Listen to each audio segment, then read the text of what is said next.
کروڑ ہر سال صرف اللہ رب العزت کا دیدار کرتے رہے، پھر تمام انبیاء سے ملاقات، جنت و دوزخ کا سیر، جنت و دوزخ کا سیر، تمام انبیاء سے ملاقات، اتنی مدت کے بعد بھی زنجیر ہلتی رہی، ام ہانی کے گھر کا بستر گرم رہا، پانی بہتا رہا، ماجرا کیا ہے؟ ریزن کیا ہے؟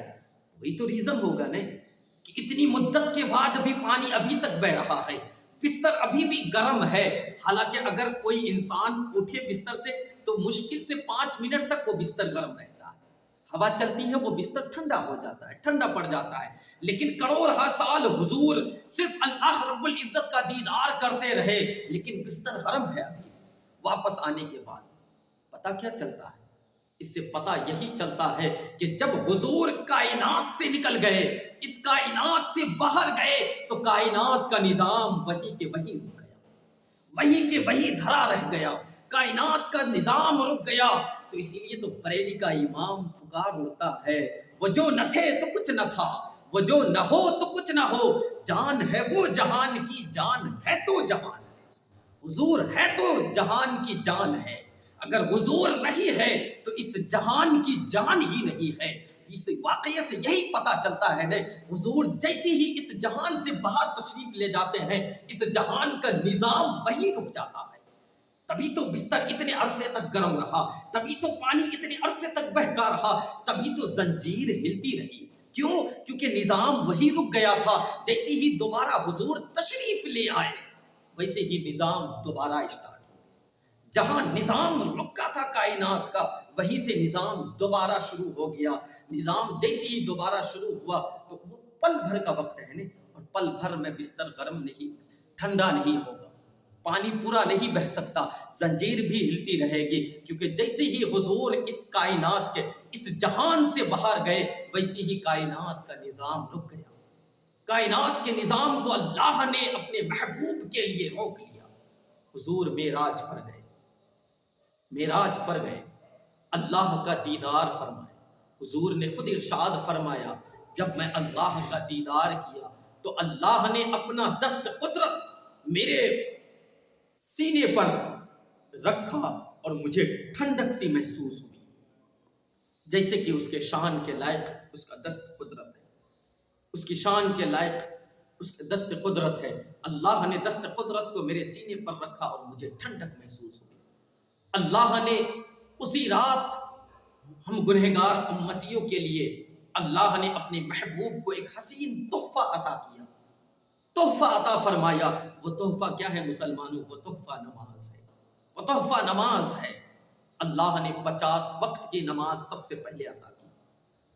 پھر حضور آئے، حضرت موسیٰ سے ملاقات ہوئی، حضرت موسیٰ کہنے لگے کہ اللہ نے آپ کو کیا تحفے میں عطا کیا؟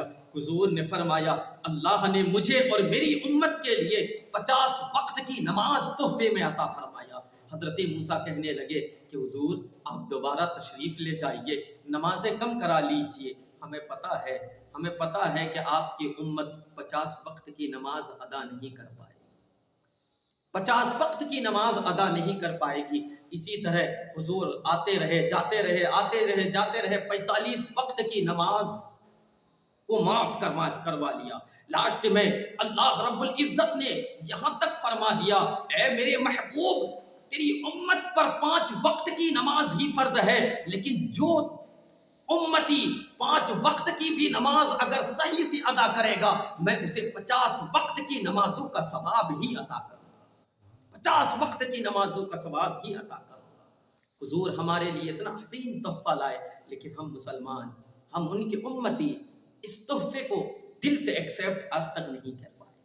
ہماری نمازیں قضا ہو رہی ہے، ہمیں فکر ہی نہیں ہے ہماری نمازوں کا، ہمیں فکر ہی نہیں ہے کہ ہماری نمازیں ضائع ہو رہی ہیں۔ اس لیے مسلمانوں، نمازوں کو 5 وقت کی نمازوں کو اس کے ٹائم پر ضرور پڑھا کرو۔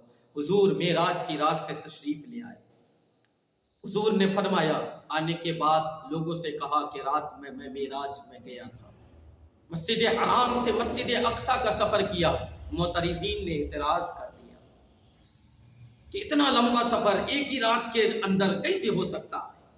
لوگوں نے اعتراض کرنا شروع کر دیا کہ یہ ہو ہی نہیں سکتا، یہ پاسبل ہی نہیں ہے، یہ ممکن ہی نہیں ہے، اعتراض کرنے لگ گئے کہ یہ ہو ہی نہیں سکتا۔ لیکن وہ غیب داں نبی حضور پاک صلی اللہ علیہ وسلم نے فرمایا کہ ہم معراج میں گئے تھے، حضور نے فرمایا معراج میں گئے تھے تو بالکلی طور پر گئے تھے۔ ہمارا یہ عقیدہ ہے کہ حضور بظاہر جسم کے ساتھ، جو ظاہری جسم ہے اس جسم کے ساتھ معراج میں تشریف لے گئے تھے۔ جب یہ بات کو لے کر کے ایک آدمی حضرت ابو بکر صدیق کے بارگاہ میں لے کر کے پہنچتے ہیں اور کہتے ہیں او صدیق، تمہارا محبوب کہتا ہے کہ وہ رات ہی رات میں مسجد حرام سے مسجد اقصیٰ کا سفر کر لیا، کیا تم اس بات میں بھی ان کی تصدیق کرو گے؟ تو صدیق اکبر آئے اور آ کر کے کہنے لگے کہ واقعی میں اگر میرا محبوب ایسا کہتا ہے تو میرا محبوب سچا ہے اور صادق ہے، میرا محبوب سچ کہتا ہے، اور یہ بات تم بھی جانتے ہو کہ میرا محبوب سچ کہتا ہے، لیکن تم ماننے کو تیار نہیں، تم مانتے نہیں ہو۔ لوگوں نے اعتراض کر دیا، لوگ کہنے لگے کہ چلو ہم آپ کی بات کو مان لیتے ہیں کہ آپ رات میں مسجد حرام سے مسجد اقصیٰ گئے ہیں، حضور اس سے پہلے کبھی مسجد اقصیٰ نہیں گئے تھے۔ تو لوگوں نے اعتراض کر دیا کہ آپ بتائیے کہ مسجد اقصیٰ میں کتنی کھڑکیاں ہیں، کتنے گیٹ ہیں، کتنے دروازے ہیں، مسجد اقصیٰ کے رنگ روگن کیسے ہے، نقش نگار کیسا ہے مسجد اقصیٰ کا؟ حضور سے یہ سوالات کرنے لگ گئے۔ اللہ نے اپنے محبوب کے لیے پورا مسجد اقصیٰ کو اٹھا کر کے محبوب کے سامنے لا کر کے کھڑا کر دیا، اور اللہ نے فرما دیا اے محبوب بتاتے جائیے کہ مسجد اقصیٰ میں اتنی کھڑکیاں ہیں، اتنے گیٹ ہیں، مسجد اقصیٰ کا رنگ روگن ایسا ہے، مسجد اقصیٰ کا نقشہ ایسا ہے، مسجد اقصیٰ کا ڈیزائن ایسا ہے، مسجد اقصیٰ کا ڈیزائن ایسا ہے۔ حضور پاک صلی اللہ علیہ وسلم معراج میں تشریف لے گئے، اور معراج سے ہم تمام گنہگار امتیوں کے لیے ایک حسین تحفہ لے آیا۔ وہ تحفہ نماز ہے دوستو، اس لیے وقت پر نہ ہو سکے کم سے کم 5 وقت کی نماز تو وقت پر ادا کرو۔ میں یہ نہیں کہتا کہ آپ اپنی معاشی زندگی میں بھی دخل اندازی یہ کرو، یہ اپنی معاشی زندگی کو چھوڑ دو، اپنے کاروبار کو چھوڑ دو، نہیں، بالکل اپنے کاروبار کو بھی کرتے رہو اور وقت پر 5 وقت کی نماز پابندی کے ساتھ ادا کرتے رہو، پابندی کے ساتھ نماز کو ادا کرتے رہو، کیونکہ نماز فرض العین ہے، تمام افضل العبادات نماز